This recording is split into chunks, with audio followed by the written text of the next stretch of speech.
ನಾವು second PU ಓದಿದ್ದೀವಿ. ನಮ್ಮ ತಂದೆಯವರು ಏನಾದರೂ ಏನು ಮಾಡಬೇಕು, ಯಾವ ಟೈಮ್ಗೆ ಏನೇನು ಮಾಡಬೇಕು ಅಂತ ಹೇಳ್ಕೊಟ್ರು. ಹಾಗಾಗಿ ಈಗ ನಾನೇ ಎಲ್ಲ ಕಲ್ತ್ಕೊಂಡು ನಾನೇ ಮಾಡ್ಕೊಂಡು ಕೃಷಿನ ನಾವೇ ಈಗ ವ್ಯವಸಾಯ ನಾನೇ ಮಾಡ್ತಿದ್ದೀನಿ. ಮತ್ತು ನಮಗೆ ಹೆಲ್ಪ್ ಮಾಡೋಕ್ಕೆ ಯಾರು ನಮ್ಮ ಮನೆಯವರು ಹುಷಾರು ತಪ್ಪಿದ್ರಿಂದ ಯಾರೂ ಇಲ್ಲ. ಹಾಗಾಗಿ ನಾನೇ ಮಾಡ್ತಾಯಿದ್ದೀನಿ. ಬೇರೆ ಬೇರೆ ಬೆಳೆ ಅಂದರೆ ಈಗ ಒಂದೇ ಬೆಳೆ ಬೆಳೆದಿದ್ರೆ ಏನಾಗುತ್ತೆ, ಲಾಸ್ ಆದಾಗ ಫುಲ್ಲು ನಮಗೆ ಮತ್ತೆ ವ್ಯವಸಾಯ ಮಾಡೋಕ್ಕಾಗಲಿ, ಅದಕ್ಕೆ ಮೇವು ಹಾಕೋಕ್ಕಾಗಲಿ, ಮತ್ತು ಇನ್ನೊಂದು ಬೆಳೆ ಮಾಡೋಕ್ಕಾಗಲಿ, ಅದು ಉಳುಮೆ ಮಾಡೋ ಖರ್ಚುಗಳಿಗೆ ಕಾಸಿಲ್ದಂಗೆ ಆಗಿರುತ್ತೆ ನಮಗೆ.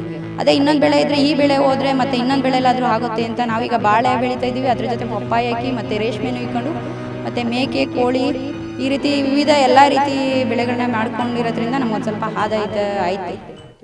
ನಮ್ಮ ಮನೆಯವರು ಮೊದಲು ಚೆನ್ನಾಗಿದ್ದರು. ಈಗ 5 ವರ್ಷ ಆಯಿತು ಹುಷಾರು ತಪ್ಪಿ ಅವ್ರ ತಲೆ ಆಪ್ರೇಷನ್ ಆಗಿ ಎಲ್ಲೂ ಬರೋಕ್ಕಾಗಲ್ಲ, ಮನೇಲೇ ಇರೋವಂಥ ಪರಿಸ್ಥಿತಿ ಆಗಿದೆ.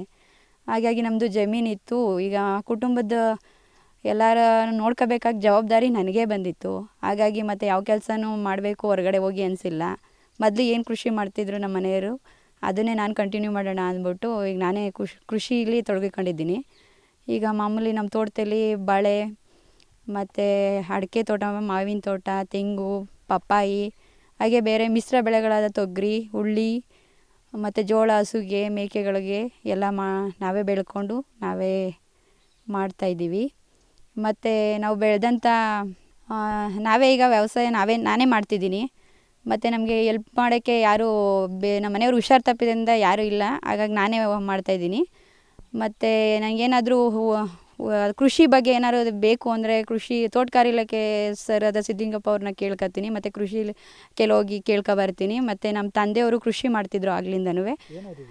ನಾವು ಸೆಕೆಂಡ್ PU ಓದಿದ್ದೀವಿ.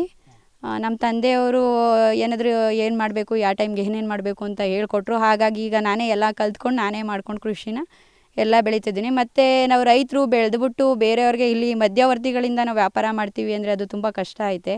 ನಮಗೆ ಬರೋ ಲಾಭಕ್ಕಿಂತ ಅವ್ರಿಗೆ ಹೆಚ್ಚಾಗಿ ಲಾಭ ಬರುತ್ತೆ. ಹಾಗಾಗಿ ನಾವು ಬೆಳೆದಿದ್ದನ್ನು ನಾವೇ ಮಾರ್ಕೆಟಿಗೆ ತಗೋಗಿ ಮಾರಿದ್ರೆ ನಮಗೆ ಲಾಭ ಬರುತ್ತೆ ಹೆಚ್ಚಾಗಿ. ಉದಾಹರಣೆಗೆ ಬಾಳೆಹಣ್ಣು ನಾವು ಬೆಳೆದಾಗ ಈ ವರ್ಷದಲ್ಲಿ ರೈಟ್ ಇರಲಿಲ್ಲ ನಮ್ಗೆ ಹೋದ ವರ್ಷ. ಹಂಗಾಗಿ ಬಾಳೆಹಣ್ಣು KG ಬರೀ 20 ರೂಪಾಯಿಗೂ ತಗೊಳ್ಳಲ್ಲ ಅಂದರು, ಚೆನ್ನಾಗಿರೋ ಕ್ವಾಲಿಟಿ ಬಾಳೆಹಣ್ಣು. ನಾವು ಹಣ್ಣು ಮಾಡಿ ನಾವೇ ಮಾರ್ಕೆಟ್ಗೆ ಹೋಗಿ KGಗೆ 60 ರೂಪಾಯಿ ಥರ ನಾವೇ ಮಾರಿ ಬಂದದ್ರಿಂದ ನಮಗೆ ಸ್ವಲ್ಪ ಆದಾಯ ಜಾಸ್ತಿ ಸಿಕ್ತು. ಈಗ ಮಾವಿನ ತೋಟನೂ ಅಷ್ಟೇ, ಮಾವಿನಕಾಯಿನೂ ನಾವೇ ಮಾರ್ಕೆಟ್ಗೆ ಹೋಗಿ ಮಾರ್ತೀವಿ. ಈಗ ರೇಷ್ಮೆ ಬೆಳಿತೀವಿ, ರೇಷ್ಮೆ ಬೆಳೆದ್ರೂ ಗೂಡು ಸುಹದ ನಾನೇ ಮಾರ್ಕೆಟ್ಗೆ ಹೋಗಿ ಮಾರಾಟ ಮಾಡ್ಕೊಂಡು ಬರ್ತಿದ್ದೀವಿ. ಹಂಗಾಗಿ ನಾವು ಕೃಷಿಲಿ ಏನೋ ಸ್ವಲ್ಪ ಆದಾಯನ ನೋಡ್ತಿದ್ದೀವಿ ಅಂತ ನಮ್ಗನ್ಸಿದೆ. ಏನೇನು ಕೆಲಸ ಮಾಡ್ತೀರಿ ನೀವು? ನಾವು ಎಲ್ಲ ಕೆಲಸ ಮಾಡ್ತೀವಿ. ಪ್ರತಿಯೊಂದು ಔಷಧಿ ಹೊಡೆತದಿಂದ ಈಗ ಉಳುಮೆ ಬೇಕು, ಟ್ಯಾಕ್ಟ್ರು ಓಡಿಸೋದು ಕಲ್ತ್ಕೊಂಡ್ವಿ. ಅದು ಕಲಿಬೇಕಾದ್ರೆ ಅನಿವಾರ್ಯ ಆಗಿತ್ತು ನನಗೆ. ಈಗ ಉಳುಮೆ ಹೊಡೆಯೋ ಟೈಮ್ಗೆ ಡ್ರೈವರ್ಗಳು ಸಿಗ್ತಾರೆ. ಗಾಡಿ ಸ್ವಂತ ಇತ್ತು, ಆದರೂ ಡ್ರೈವರ್ಗಳು ಇರ್ತಾ ಇರಲಿಲ್ಲ. ಇವತ್ತಿರ್ತಾರೆ, ನಾಳೆ ಹೋಗ್ತಿದ್ದಾರೆ.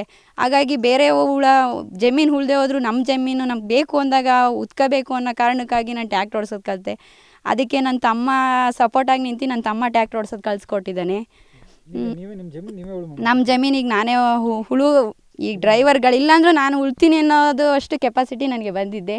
ಈಗ ನಾನೇ ಉತ್ಕೊಂಡು ನಾನೇ ಏನು ಬೇಕೋ ವ್ಯವಸಾಯ ಮಾಡಬೇಕೋ, ಯಾವ ಟೈಮ್ ಬೇಕು ಟ್ಯಾಕ್ಟ್ರ್ ಉಳುಮೆ ಮಾಡ್ಕೊಂಡು ನಾನೇ ಮಾಡ್ತೀನಿ. ಬಾಳೆಗೆ ಔಷಧಿ ಇದಕ್ಕೆಲ್ಲ ಯಾರು ಹೊಡಿತಾರೆ? ಬಾಳೆ ಔಷಧಿಗೂ ಸುಧಾ ಚಿಕ್ಕಗಿದ್ದಾಗಿಂದನೂ ನಾನೇ ಹೊಡ್ಕೊತಿದ್ದೆ. ಅದನ್ನು ಔಷಧಿನೂ ಹಾಕೋದು, ಮೇವು ಹಾಕೋದು, ಗೊಬ್ಬರ ಹಾಕೋದು. ಟೈಮ್ ಬಂದಾಗ ಕೆಲವು ಟೈಮ್ನಲ್ಲಿ ಒಬ್ಬಳೇ ಎಲ್ಲ ಮಾಡೋಕ್ಕಾಗದೇ ಇದ್ದಾಗ ಮಾತ್ರ ಆಳುಗಳು ಕರ್ಕೊಂಡು ಮಾಡ್ತೀವಿ. ಇದ್ದ ಟೈಮ್ನಲ್ಲಿ ಮಾತ್ರ ಎಲ್ಲ ನಾನೇ ಮಾಡ್ಕೊತೀನಿ. ಮತ್ತು ಔಷಧಿ ಹೊಡೆಯೋದಾಗಲಿ, ಮೇವು ಹಾಕೋದಾಗಲಿ ಪ್ರತಿಯೊಂದು ನಾವೇ ಮಾಡ್ಕೋಬೇಕಾಗಿ ಬರುತ್ತೆ. ಅಂದರೆ ನಮ್ಮ ಟೈಮ್ಗೆ ಆಳುಗಳು ಸಿಗಲ್ಲ. ಈಗ ತೇವ ಇರುತ್ತೆ, ಆ ಟೈಮ್ಗೆ ಮೇವು ಹಾಕಬೇಕು, ಗೊಬ್ಬರ ಹಾಕಬೇಕು ಅಂದಾಗ ಆಳುಗಳು ಸಿಗಲ್ಲ. ಹಾಗಾಗಿ ನಾವೇ ಮಾಡಬೇಕಾದ ಪರಿಸ್ಥಿತಿ ಇರುತ್ತೆ, ನಾವೇ ಮಾಡ್ಕೊತೀವಿ. ವರ್ಷಕ್ಕೆ ಎಷ್ಟು ಆದಾಯ ಮಾಡ್ತೀರಿ ಮೇಡಮ್ ನೀವು ನಿಮ್ಮ ಸ್ವಂತ ದುಡಿಮೆಯಿಂದ ಮಾಡ್ತಾ ಇರೋದ್ರಿಂದ? ವರ್ಷಕ್ಕಿಂತ ಅಂದಾಜು ಈಗ ಸ್ವಂತ ಎಲ್ಲ ಮಿಶ್ರ ಬೆಳೆ ಮಾಡೋದ್ರಿಂದ ನಾವು ಸ್ವಲ್ಪ 3-4 ಗಂಟೆ ಮಾಡ್ತೀವಿ ಆದಾಯನ. ಅದು ಖರ್ಚು ಮಾಡಿ ಇನ್ನು ರೈಟ್ ಸಿಕ್ಕಿ ನಮಗೆ ರೈತರಾದವ್ರಿಗೆ ಅದು ನಾವು ಬೆಳೆದಿದ್ದಕ್ಕೆ ಒಳ್ಳೆ ರೈಟ್ ಸಿಕ್ಕಿದ್ರೆ ನಮಗೆ ಆದಾಯ ಇರುತ್ತೆ. ಕೆಲವು ಟೈಮು ಮಳೆ ಬಂದು ಹಾಳು ಮಾಡುತ್ತೆ, ಕೆಲವು ಟೈಮ್ ರೈಟ್ ಇಲ್ಲದೆ ಹಾಳಾಗುತ್ತೆ. ಈಗ ಏನೇನೋ ಆಗುತ್ತೆ, ಆದರೂ ಏನೋ 3-4 ಗಂಟೆ ಆದಾಯ ಮಾಡ್ತಿರ್ತೀವಿ. ನೇರವಾಗಿ ಮಾರುಕಟ್ಟೆ ಮಾಡೋದ್ರಿಂದ ನಿಮಗೆ ಅನುಕೂಲ ಜಾಸ್ತಿ? ನೇರವಾಗಿ ನಾವು ಮಾರುಕಟ್ಟೆಗೆ ಹೋಗಿ ವ್ಯಾಪಾರ ಮಾಡಿ ಬರೋದ್ರಿಂದನೇ ನಮಗೆ ಅನುಕೂಲ ಇದೆ. ಮತ್ತು ರೈತರಿಗೆ ಇನ್ನೊಂದು ನನಗೆ ನೋವಾಗಿದ್ದ ವಿಷಯ ಅಂದರೆ, ಮಾರಾಟ ಮಾಡೋಕ್ಕೆ ಹೋದಾಗ ಮಾರ್ಕೆಟ್ನಲ್ಲಿ ನಾವು ಬೆಳೆದಿದ್ದ ಬೆಳೆನ ಮಾರಾಟ ಮಾಡೋಕ್ಕೆ ನಮ್ಮನ್ನು ಬಿಡೋಂಗಿಲ್ಲ. ಇಲ್ಲಿ ಮಾರಬೇಡಿ, ನಮ್ಮದು ಇದು ಜಾಗ, ನಾವು ಮಾರ್ತೀವಿ ಅಂತ ನಮ್ಮನ ಮೇಲೆ ಜಗಳ ಮಾಡಿದ್ರು. ಆದರೂ ರೋಡ್ ಸೈಡಲ್ಲಿ ಕೆಸರುಗಳಲ್ಲಿ ನಾವು ಟ್ಯಾಕ್ಟ್ರ್ ತೊಗೊಂಡೋಗಿ ಟ್ಯಾಕ್ಟ್ರಲ್ಲಿ ನಿಂತ್ಕೊಂಡು ಬಾಳೆಹಣ್ಣು ಮಾರ್ಕೊಂಡು ಬಂದಿದ್ದೀವಿ. ಆದರೂ ಅಲ್ಲೂ ನಿಲ್ಸ್ಕೊಂಡು ಕೊಡೋಂಗಿಲ್ಲ, ಇಲ್ಲೂ ಮಾರಬೇಡಿ, ನಮ್ಗೆ ವ್ಯಾಪಾರ ಆಗಲ್ಲ, ಹೋಗಿ ನೀವು ಆ ಕಡೆ ಹೋಗಿ ಈ ಕಡೆ ಹೋಗಿ ಅಂತ ಹೇಳ್ತಾರೆ. ಹಾಗಾಗಿ ಅದೊಂದು ನೋವು ಆಯಿತು ನನಗೆ. ಇಷ್ಟೆಲ್ಲ ಕಷ್ಟ ಬಿದ್ದು ಬೆಳೆದು ನಾವು ಮಾಡಿದ್ರೂ ನಮಗೆ ಮಾರಾಟ ಮಾಡೋಕ್ಕೆ ಬಿಟ್ಕೊಡೋದಿಲ್ವಲ್ಲ ಜನಗಳು ಅಂತ ನೋವಾಯ್ತು ಅದೊಂದು. ಈಗ ನಿಮ್ಮ ಮನೆಯಲ್ಲಿ ಯಾರ್ಯಾರಿದ್ದಾರೆ? ಎಲ್ಲರೂ ನೀವೇ ಸಾಕ್ತಾ ಇದ್ದೀರಾ? ನಮ್ಮ ಮನೇಲಿ ನಮ್ಮ ಮನೆಯವರಿದ್ದಾರೆ, ನನಗಿಬ್ಬರು ಮಕ್ಕಳಿದ್ದಾರೆ. ಒಂದು ಗಂಡು ಏನಾಗಿದೆ? ಮನೆಯವ್ರಿಗೆ ತಲೆ ಆಪ್ರೇಷನ್ ಆಗಿ 5 ವರ್ಷ ಆಯಿತು. ಬೆಡ್ ಇಟ್ಟು ಬೆಡ್ಡಲ್ಲಿ ಇರ್ತಾರೆ ಅವರು, ಎಲ್ಲೂ ಓಡಾಡಂಗಿರಲ್ಲ, ಏನಿಲ್ಲ. ಅವರು ಮನೆ ಹತ್ರ ಇರೋದು. ಮಕ್ಕಳು ಓದ್ತಿದ್ದಾರೆ, ಚಿಕ್ಕ ಮಕ್ಕಳುಗಳು.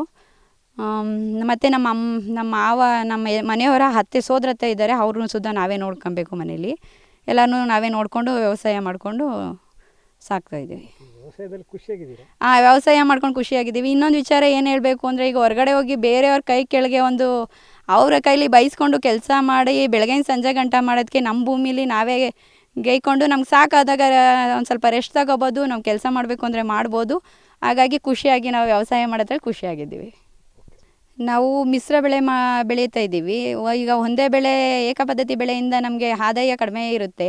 ಈಗ ಅದಕ್ಕೆ ರೈಟ್ ಸಿಗುತ್ತಾ ಇಲ್ಲ ಏನೋ ಆಗಿರುತ್ತೆ. ಅದರಿಂದ ಮಿಶ್ರ ಬೆಳೆಯಿಂದ ನಾವು ಈಗ ಎಲ್ಲ ಬೆಳೆಯೋದ್ರಿಂದ ಈಗ ವ್ಯವಸಾಯ ಜೊತೆಗೆ ಮೇಕೆ ಮತ್ತು ಹಸು ಮತ್ತು ನಾಟಿ ಕೋಳಿಗಳನ್ನು ಸಾಕ್ತಾಯಿದ್ವಿ ನಾವು. ಸಾಕ್ತಾಯಿದ್ದೀವಿ. ಮತ್ತು ಈಗ ತರಕಾರಿಗಳಾದ ಬೇಬಿಕನ್ ಜೋಳ ಬೆಳಿತಿದ್ವಿ, ತೊಗರಿ ಬೆಳಿತಿದ್ವಿ, ಮತ್ತು ಬೆಂಡೆ ಗಿಡ ಬೆಳಿತಿದ್ದೀವಿ ಅಂತ ಹೇಳ್ಬೇಕಾ? ಈಗೇನು ಸ್ಟಾರ್ಟಿಂಗ್ ಮೊದಲಿಂದ ಮಾಡಬೇಕಾ? ಈ ಥರ ಮಿಶ್ರ ಬೆಳೆಗಳನ್ನ ಬೆಳೀತಾ ಇದ್ದೀನಿ. ಆಳುಗಳ ಕೊರತೆ ಆದಾಗ ನಾನೇ ಈಗ ಮಿಶ್ರ ಬೆಳೆಗಳನ್ನ ಮಾಡ್ತಿದ್ದೀವಿ. ಈ ಮಿಶ್ರ ಬೆಳೆಗಳು ಮಾಡೋದ್ರಿಂದ ಒಂದು ಬೆಳೆಯಲ್ಲಿ ರೈಟ್ ಸಿಕ್ಕಿಲ್ಲ, ಅದರಲ್ಲಿ ಲಾಸ್ ಆದ್ವಿ ಅಂದರೆ ಮತ್ತೆ ಇನ್ನೊಂದು ಬೆಳೆಯಿಂದ ನಮಗೆ ಲಾಭ ಬರುತ್ತೆ. ಹಾಗಾಗಿ ಈಗ ಆಳು ಸಿಗದೇ ಇದ್ದಾಗ ನಾನೇ ಅದನ್ನು ಮಾಡ್ತಿರ್ತೀನಿ, ನಾವೇ ಅದನ್ನು ಕೆಲಸ ಮಾಡ್ತಿರ್ತೀವಿ ಎಲ್ಲನೂ. ನಿಮ್ಗೆ ಈ ಐಡಿಯಾ ಬಂದಿದ್ದು ಹೇಗೆ ಮೇಡಮ್, ಬೇರೆ ಬೇರೆ ಬೆಳೆಗಳನ್ನ ಬೆಳಿಬೇಕು ಅಂತ? ಬೇರೆ ಬೇರೆ ಬೆಳೆ ಅಂದರೆ ಈಗ ಒಂದೇ ಬೆಳೆ ಬೆಳೆದಿದ್ರೆ ಏನಾಗುತ್ತೆ, ಲಾಸ್ ಆದಾಗ ಫುಲ್ಲು ನಮಗೆ ಮತ್ತೆ ವ್ಯವಸಾಯ ಮಾಡೋಕ್ಕಾಗಲಿ, ಅದಕ್ಕೆ ಮೇವು ಹಾಕೋಕ್ಕಾಗಲಿ, ಮತ್ತು ಇನ್ನೊಂದು ಬೆಳೆ ಮಾಡೋಕ್ಕಾಗಲಿ, ಅದು ಉಳುಮೆ ಮಾಡೋ ಖರ್ಚುಗಳಿಗೆ ಕಾಸಿಲ್ದಂಗೆ ಆಗಿರುತ್ತೆ ನಮಗೆ. ಅದೇ ಇನ್ನೊಂದು ಬೆಳೆ ಇದ್ದರೆ ಈ ಬೆಳೆ ಹೋದರೆ ಮತ್ತು ಇನ್ನೊಂದು ಬೆಳೆಲಾದರೂ ಆಗುತ್ತೆ ಅಂತ ನಾವೀಗ ಬಾಳೆ ಬೆಳೀತಾ ಇದ್ದೀವಿ. ಅದ್ರ ಜೊತೆ ಪಪ್ಪಾಯ ಹಾಕಿ ಮತ್ತು ರೇಷ್ಮೆನೂ ಇಕ್ಕೊಂಡು ಮತ್ತು ಮೇಕೆ, ಕೋಳಿ, ಈ ರೀತಿ ವಿವಿಧ ಎಲ್ಲ ರೀತಿ ಬೆಳೆಗಳನ್ನ ಮಾಡ್ಕೊಂಡಿರೋದ್ರಿಂದ ನಮ್ಗೊಂದು ಸ್ವಲ್ಪ ಆದಾಯ ಐತೆ. ಅಡಿಕೆನೂ ಬೆಳಿತೀರಾ? ಅಡಿಕೆ ಗಿಡನೂ ಹಾಕಿದ್ದೀವಿ. ಈಗ ಫಸಲು ಬರಬೇಕು. ಈಗ ಒಂದು ಚಿಕ್ಕ ಸೈಜ್ ಅಡಿಕೆ ಗಿಡ ಸೊಸಿಗಳು ಹಾಕಿದ್ದೀವಿ. ಮತ್ತು ತೆಂಗು ದೊಡ್ಡದಿದೆ, ಅದ್ರ ಬದಲು ಈಗ ಮಾವಿನ ತೋಟದಲ್ಲೇ ಬರೀ ಮಾವಿನ ತೋಟನೇ ನೋಡೋಕ್ಕಾಗಲ್ಲ ಅಂದ್ಬಿಟ್ಟು ಮಧ್ಯ ತೆಂಗಿನ ಸೊಸಿನೂ ಹಾಕಿದ್ದೀವಿ ತೋಟಕ್ಕೆಲ್ಲನೂ. ಹಾಗೆ ಅಡಿಕೆ ಸೊಸಿನೂ ಹಾಕ್ಕೊಂಡು ಅದು ರೇಷ್ಮೆ ಮಧ್ಯ ಹಾಕಿದ್ದೀವಿ. ಅಡಿಕೆ ರೇಷ್ಮೆ ಇದಾದ ತಕ್ಷಣ ಅಡಿಕೆ ತೋಟ ಎದ್ದೇಳುತ್ತೆ ಅಂತ ಮಧ್ಯ ಎಲ್ಲ ಮಿಶ್ರ ಬೆಳೆ ಮಾಡಿದ್ದೀವಿ. ಎಲ್ಲ ನಮ್ಮ ತೋಟದ ಫುಲ್ಲು ಮಿಶ್ರ ಬೆಳೆ ಹಾಕೊಂಡಿದ್ದೀವಿ. 4 ಎಕರೆ ಐತೆ. ನಾವು ಸೆಕೆಂಡ್ PU ಓದಿದ್ದೀವಿ. ನಮ್ಮ ತಂದೆಯವರು ಏನು ಮಾಡಬೇಕು, ಯಾವ ಟೈಮ್ಗೆ ಏನೇನು ಮಾಡಬೇಕು ಅಂತ ಹೇಳ್ಕೊಟ್ರು. ಹಾಗಾಗಿ ಈಗ ನಾನೇ ಎಲ್ಲ ಕಲ್ತ್ಕೊಂಡು ನಾನೇ ಮಾಡ್ಕೊಂಡು ಕೃಷಿನ ನಾವೇ ಈಗ ವ್ಯವಸಾಯ ನಾನೇ ಮಾಡ್ತಿದ್ದೀನಿ. ಮತ್ತು ನಮಗೆ ಹೆಲ್ಪ್ ಮಾಡೋಕ್ಕೆ ಯಾರು ನಮ್ಮ ಮನೆಯವರು ಹುಷಾರು ತಪ್ಪಿದ್ರಿಂದ ಯಾರೂ ಇಲ್ಲ. ಹಾಗಾಗಿ ನಾನೇ ಮಾಡ್ತಾಯಿದ್ದೀನಿ. ಬೇರೆ ಬೇರೆ ಬೆಳೆ ಅಂದರೆ ಈಗ ಒಂದೇ ಬೆಳೆ ಬೆಳೆದಿದ್ರೆ ಏನಾಗುತ್ತೆ, ಲಾಸ್ ಆದಾಗ ಫುಲ್ಲು ನಮಗೆ ಮತ್ತೆ ವ್ಯವಸಾಯ ಮಾಡೋಕ್ಕಾಗಲಿ, ಅದಕ್ಕೆ ಮೇವು ಹಾಕೋಕ್ಕಾಗಲಿ, ಮತ್ತು ಇನ್ನೊಂದು ಬೆಳೆ ಮಾಡೋಕ್ಕಾಗಲಿ, ಅದು ಉಳುಮೆ ಮಾಡೋ ಖರ್ಚುಗಳಿಗೆ ಕಾಸಿಲ್ದಂಗೆ ಆಗಿರುತ್ತೆ ನಮಗೆ.